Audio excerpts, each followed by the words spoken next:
Price எல்லாம் கர்த்தருக்கு ஸ்தோத்திரம். 27/1/2025 ஆகிய இந்த நாளிலே நம்முடைய ஆண்டவர் இரட்சகருமாகிய இயேசு கிறிஸ்துவின் பரிசுத்த நாமத்தினாலே உங்கள் அனைவரையும் வாழ்த்துகிறேன். கர்த்ததாமே உங்களை ஆசீர்வதித்து நடத்துவாராக. இந்த நாளின் வேத தியானத்துக்கு நாம் எடுத்துக்கொள்ளும் வேத பகுதி மத்தேயு 26 அப்பொழுது அவன் அந்த மனுஷனை அறியேன் என்று சொல்லி சபிக்கவும் சத்தியம் பண்ணவும் தொடங்கினான். உடனே சேவல் கூவிற்று. இந்த நாளிலும் நாம் இந்த 26 தியானத்துக்கு எடுத்துக்கொள்கிற பகுதி 69 75 வரைக்கும் பேதுரு நம்முடைய ஆண்டவர் இரட்சகருமாகிய இயேசு கிறிஸ்துவை மறுதலிக்கிறதான காட்சியை தான் நாம் பார்க்கின்றோம். பேதுரு இயேசுவை மறுதலித்தார். யூதாஸ் இயேசுவை காட்டி கொடுத்தான்.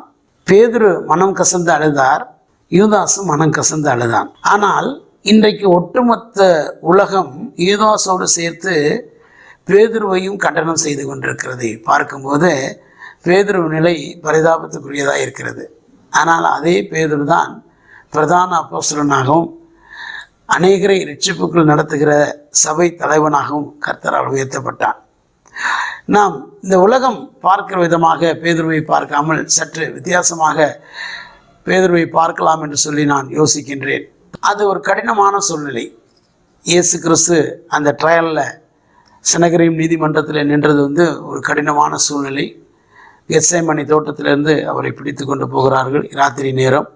பேதுரு மல்கூசின் காதை வெட்டி வீழ்த்துகிறான். இதெல்லாம் ஒரு கடினமான ஒரு சூழ்நிலை தருணம். எருசலேம் பட்டணமே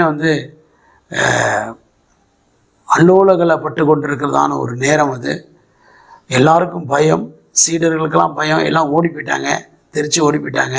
சீஷனும் பேதுருவும் மற்றொரு சீஷனும் மாத்திரமே அந்த பிரதான ஆசாரியனுடைய அரண்மனை வரைக்கும் போகிறாங்க. பாருங்களேன், அந்த மற்றொரு சீஷனுடைய நிலை என்னன்னாக்க, அவன் பிரதான ஆசாரியனுக்கு அறிந்தவன், தெரிந்தவன். அதனால் அவன் போயிட்டான். ஆனால் பேதுருக்கு யாரையும் தெரியாது. பாருங்களேன், அந்த பிரதான ஆசாரியனுடைய அரண்மனை வரைக்கும் போகிறாருன்னா எவ்வளோ தைரியம் பாருங்களேன். ஒரு தைரியத்துக்கு கிடைத்த தோல்வி தான் பேதுருடைய நிலை. அந்த சூழ்நிலையில் நீங்களும் நானும் இருந்தோம்னாக்க அந்த அரண்மனை பக்கமே போயிருக்க மாட்டோம். மற்ற சீசர்கள்லாம் ஓடி போயிட்டாங்க. ஆனால் பேதுரு அந்த அரண்மனை முற்றம் வரைக்கும் போனார். பாருங்களேன், அது பேதுருவின் தைரியம்.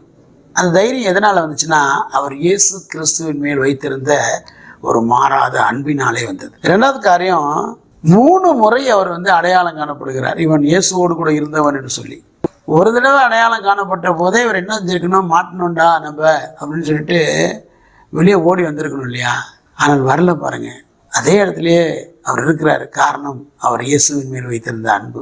இயேசு கிறிஸ்துவின் மேல் வைத்த அன்பு பேதுருவை வெளியே கொண்டு வந்துச்சு. அந்த அரண்மனையிலேருந்து மனம் கசந்து அள வைத்தது. அல்லேலூயா. இயேசு கிறிஸ்துவின் மேல் வைத்திருந்த அந்த அன்பு தான் திரளான பாவங்களை, அதாவது யூதாஸ் செய்த பாவத்தை விட பேதுரு செய்த பாவம் பெரிய பாவம். யூதாஸ் தான் அறிந்திருக்கிறவரை அறிந்திருக்கிறேன், எனக்கு தெரியும்னு சொன்னான். அதான் காட்டி கொடுக்குறது.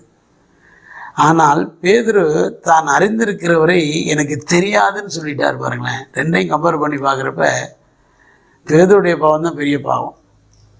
ஆனால் பாருங்க, அவர் இயேசுவின் மேல் வைத்த அன்பு அவருடைய திரளான பாவங்களை மூடியது.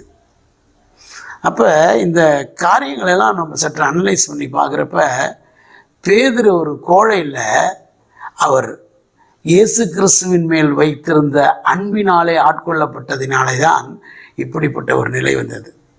அல்லேலூயா. யூதாஸுக்கு கிடைக்காத மன்னிப்பு பேதுருக்கு கிடைச்சிச்சு. பாருங்களேன், காரணம் என்னன்னாக்க, பேதுரு ஆண்டவராகிய இயேசு கிறிஸ்துவின் மீது வைத்திருந்த ஒரு அளப்பரிய அன்பு. யோவான் 21 கேட்குறாரு, யோனாவின் குமாரனாகிய சீமோனே, நீ என்னை நேசிக்கிறாயா அப்படிங்கிறாரு. அப்போ ரொம்ப பாருங்களேன், வருத்தத்தோடு சொல்கிறாரு, ஆண்டவரே, நான் உண்மை நேசிக்கிறேன் என்பதை நீர் அறிந்திருக்கிறீர் ஆண்டவரே என்று சொல்லி தன்னுடைய அன்பை வெளிப்படுத்துகிறாருங்க. நாம் பேதுரு போல இயேசுவை அன்பு செய்கிறோமா என்ற கேள்வியோடு கூட இந்த நாளின் தியானத்தை முடிப்போம். கர்த்தருடைய நாமம் மகிமையடைவதாக. மகா இரக்கமும் கிருபையும் நல்ல தகப்பனே, எந்த சூழ்நிலையிலும் நாங்கள் உண்மை நேசிக்க கர்த்தர் எங்களுக்கு கிருபை தாங்க ஆண்டவரே. கர்த்தராகி இயேசு கிறிஸ்துவில் அன்பு கூறாதவன் சபிக்கப்பட்டவன் என்று சொல்லி பவுலடிகளார் வாயிலாக ஆவியானவரே நீர் பேசியிருக்கிறீர்.